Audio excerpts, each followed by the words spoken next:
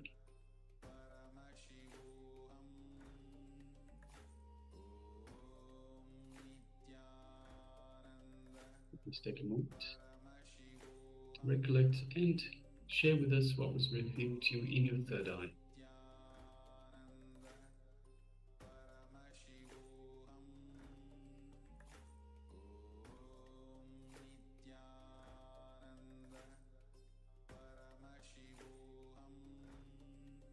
Remember how whatever is being revealed to you, do not hesitate to share again and again. We are repeating that. Do not hesitate to share what was being revealed to you through your third eye. Whether it was revealed to you just fully dark, nothing was shown, you can share that as well.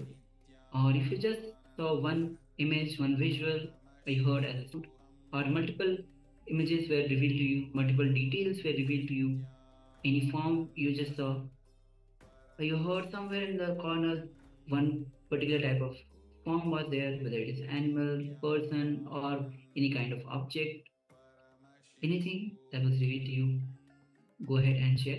Remember that it is Swamiji who is manifesting through you. If you are able to see, it is his glory, and if you are not able to see anything, it is his failure.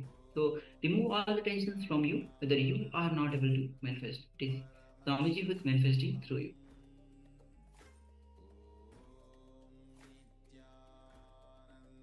Yes, in the moment you understand that it is in fact Swamiji that manifests through you. So we are all Paramashiva, we are all part of Paramashiva. We are one with Paramashiva. But we forgot, we have so many limitations that society has imposed on us, so many patterns that because of these patterns, we are not able to fully reach these powers that of Paramashiva that are available, that should be available to everyone. It is, they are available to everyone, but because of our limiting patterns, we have Swamiji in our lives to help us make this connection to Paramashiva. So it is through Swamiji that we manifest. In fact, it is Swamiji that manifests through us these powers of Paramashiva. So it is very important to understand that. And the moment you understand that, the whole pressure goes off your shoulders. You're no longer beating yourself up for not seeing. You're no longer saying to yourself, hey, why am I not seeing this? Why are other people seeing and I'm not seeing? See, everyone is unique. We saw this yesterday in the program. Everyone is unique. So everyone's path, everyone's expression is unique. So the way power manifests and the timing that power manifests for you is different to others. So keep that in mind and also understand that it is Swamiji that manifests through you, all these powers. So take the pressure off your shoulders, take the expectations off your shoulders, put it all on Swamiji. The moment you put it on Swamiji, you will have such a peace of mind, and you will actually find that it's so much easier to manifest powers because you're not beating yourself up, because you're not putting pressure on yourselves. See, putting the pressure on yourself is another limiting pattern.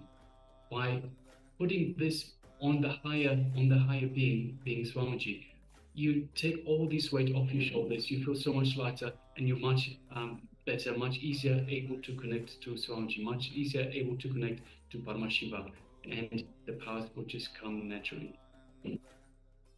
We have one sharing from Yang Yan Hong. I saw green pointed leaves, plants and circular ones, seven rainbow colored light strips, and finally saw wine woven with brown and dotted greens. Okay, thank you, ma'am, for sharing. Thank you for sharing, ma'am.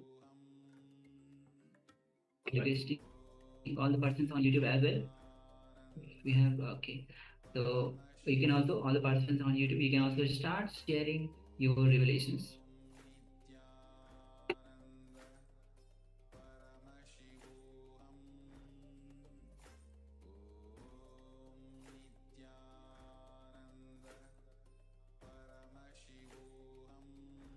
All right. So now we'll be moving to the verification. We'll be projecting the image that we had shown before. Yes, as you can see, it's a picture of, you can see birds. You can see birds were sitting in one kind of a rod stand, and see totally 6 birds are visible, and the back is kind of a blur, but you can see clearly that it's a tree.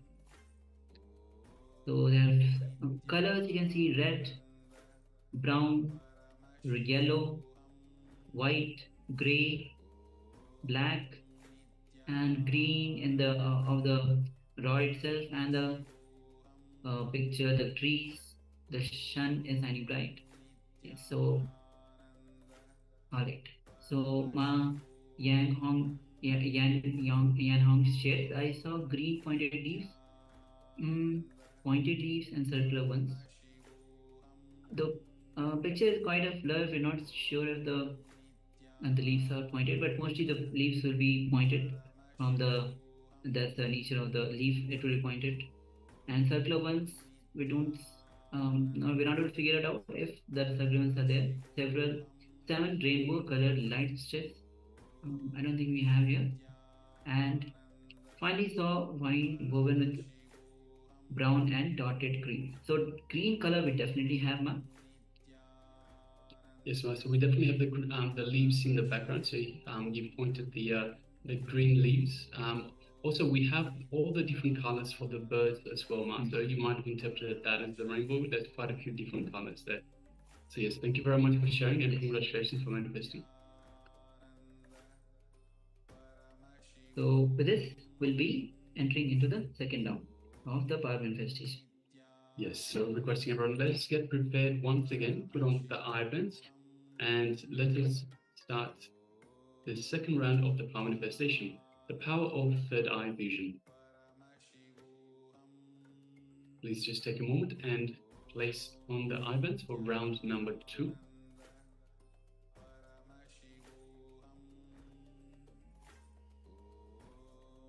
Let us sit comfortably with the head, neck and spine in a straight line. And let us unclutch from this previous round that we've just had.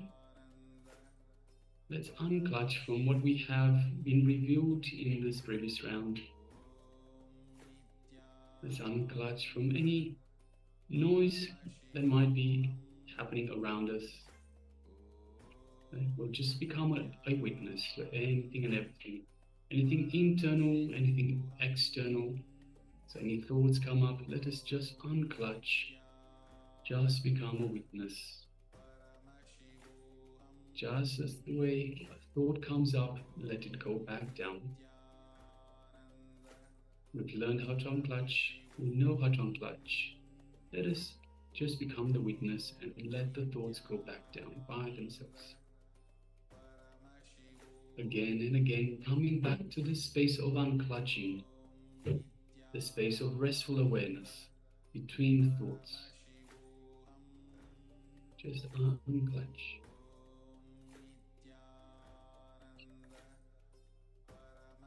Now let us move our awareness to our inner space, the Ananda Gandha, located just below the heart center. And let us visualize Swamiji's Murti, or Swamiji's, our favorite image of Swamiji in our inner space. Whichever image you resonate with, whichever image you feel most connected to, visualize that in your inner space.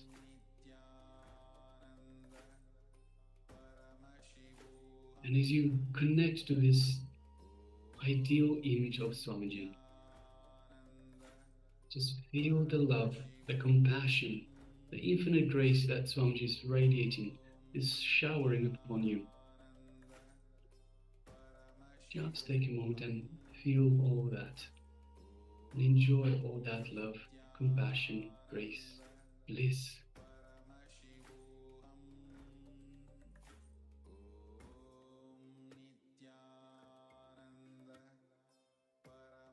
Feel the space of oneness with Swamiji as you feel his energy flowing throughout your entire body. His super conscious energy reaching out to every cell in your body. Every cell in your body is feeling alive, rejuvenated, healed. Just take a moment and feel all of that in your inner space, where it is just you and Swamiji in your inner space. Just you and Swamiji in oneness,